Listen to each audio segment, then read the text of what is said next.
Hello बच्चों, मैं गोविंदा से योगी स्वागत करता हूं आपको अपनी क्लास योगी क्लास में। हेलो बच्चों, स्वागत है आपका योगी क्लास में। आज हम लोग करेंगे स्टैंडर्ड 10th का चैप्टर 5 अर्थमेटिक प्रोग्रेशन की एक्सरसाइज नंबर 5.2। 5.1 एक्सरसाइज और इंट्रोडक्शन एक्सरसाइज आप लोगों ने पहले ही देख लिया है। अगर नहीं देखा है तो इंट्रोडक्शन वीडियो पहले देखना, because without introduction you can't able to solve the exercise and the questions. The formula which we are going to apply in this exercise, that is simple. an, here I am writing the formula. An is equal to a plus n minus 1 into d.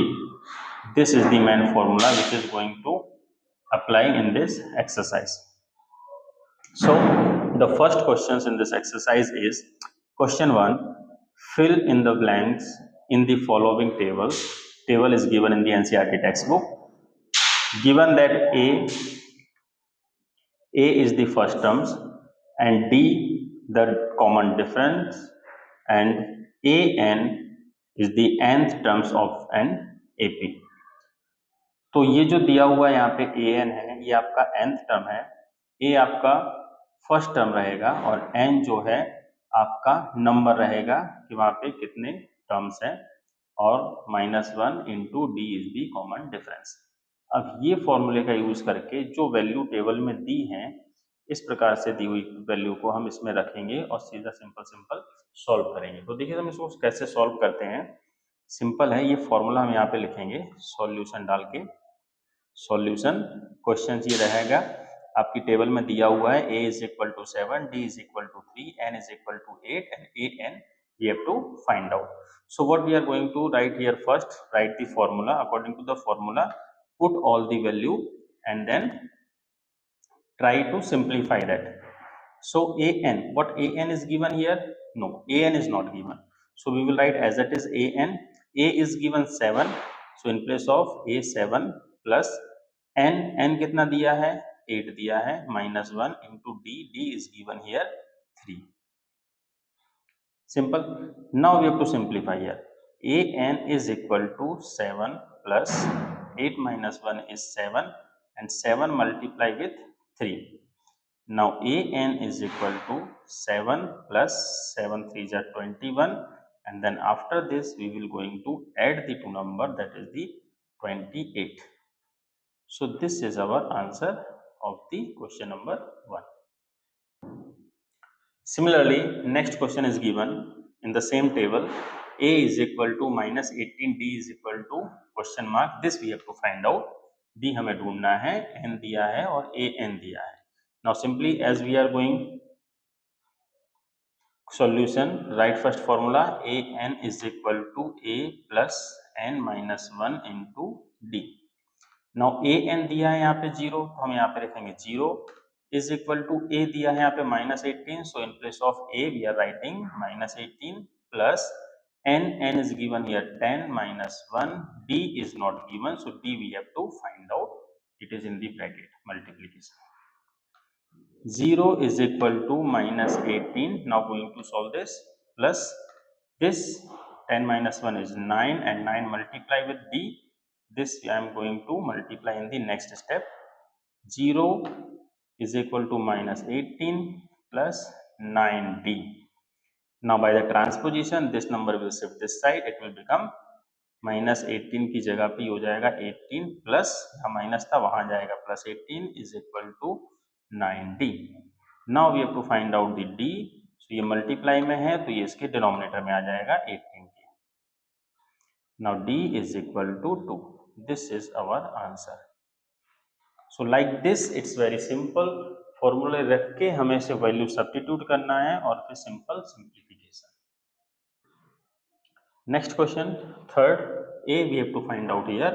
Solution जल्दी जल्दी करते हैं हम इसको, आप भी कुछ question करना. A N is equal to A plus N minus 1 into D. A N यहाँ पे दिया हुआ है -5 इज इक्वल टू ए यहाँ पे कुछ नहीं दिया है और n दिया है 18 minus 1, d is given -3. Now -5 is equal to a plus 18 minus 1 17. 17 multiply by -3। तो 17 मल्टीप्लाई बाई -3 हम लोग यहाँ पे करेंगे और फिर जो आंसर आएगा वो हम इसको सिंप्लीफाई करेंगे। -5 इज इक्वल टू ए, इसको मल्टीप्लाई करेंगे -51। अब ये यहाँ पे ट्रांसपोजिशन के थ्रू -5 प्लस 51, ये यहाँ पे था, यहाँ पे आ गया +1 हो गया, is equal to A. So A is equal to, हम इसको सॉल्व कर देंगे, ये हो जाएगा आपका 46। तो A is equal to 46, this is our answer. Simple है बच्चों, सिंपल हमें फॉर्मूला लिखना है, फॉर्मूला लिख के सिर्फ हमें सॉल्व करना है और सॉल्व करेंगे तो हमारा आंसर ऑटोमेटिकली आता जाएगा। नेक्स्ट क्वेश्चन बच्चों, इसमें है आपका नंबर थोड़ा सा कॉम्प्लिकेटेड लगेगा बच्चों को क्योंकि डेसिमल और माइनस में आ जाता है तो बच्चे डर जाते हैं, इसमें डरना नहीं है। सिंपल हमारा जो फॉर्मूला है वही फॉर्मूला लिखना है और हमें सॉल्व करने का ट्राई करना है। Formula is A N is equal to A plus N minus 1 into D. A N इसमें दिया हुआ है 3.6 is equal to A is given -18.9 plus N is not given, तो हम ऐसा ही लिखेंगे, डी इज गिवन 2.5। अब सिंपल हम इसको 1 बाई 1 मल्टीप्लाई करेंगे जो हम लोग 7th स्टैंडर्ड में करते थे अलजेब्रिक एक्सप्रेशन में। 3.6 इज इक्वल टू -18.9 प्लस ये मल्टीप्लाई इसके साथ होगा, ये हो जाएगा 2.5n, ये मल्टीप्लाई इसके साथ होगा -2.5। क्लियर? अब सिर्फ जो लाइक टर्म्स है उसको ऐड करेंगे। 3.6 इज इक्वल टू, इन दोनों को ऐड करेंगे, इसको और इसको ऐड करेंगे क्योंकि ये भी माइनस है ये भी माइनस है, तो माइनस माइनस दोनों को ऐड करेंगे और आंसर आएगा आपका माइनस में 21.4 प्लस 2.5n, ऐसा ही रहेगा। अब इसको हम शिफ्ट कर देंगे इस तरफ, तो ये हो जाएगा 3.6 माइनस है तो यहाँ पे प्लस हो जाएगा 21.4 इज इक्वल टू 2.5n।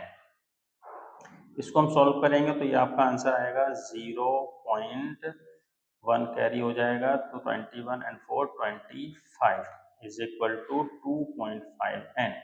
अब हमें n की वैल्यू चाहिए तो ये मल्टीप्लाई में है तो इसके नीचे आएगा 25 के 2.5।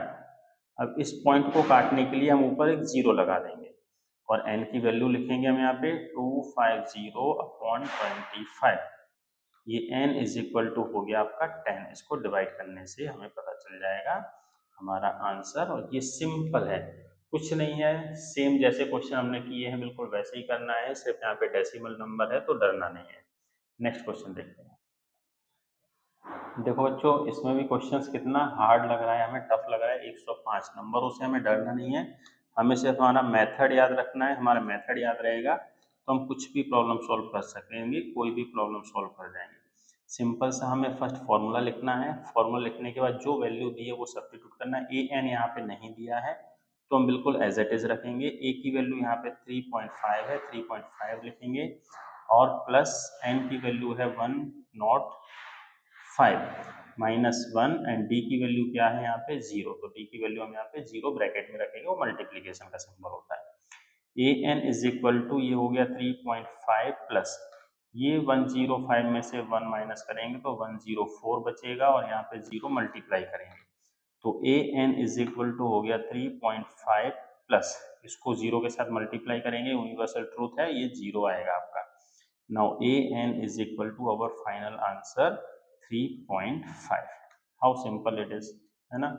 तो बहुत सिंपल एक्सरसाइज है, सिर्फ एक ही फॉर्मूला यूज हो रहा है, उसी फॉर्मूले को हमें इस्तेमाल करना है और से वैल्यू सब्स्टिट्यूट करके हमें आंसर लाना है। अगर बच्चों एक्सप्लेनेशन अच्छा लगा है तो लाइक कीजिए, कमेंट्स कीजिए, अपने दोस्तों के साथ शेयर कीजिए। Thank you.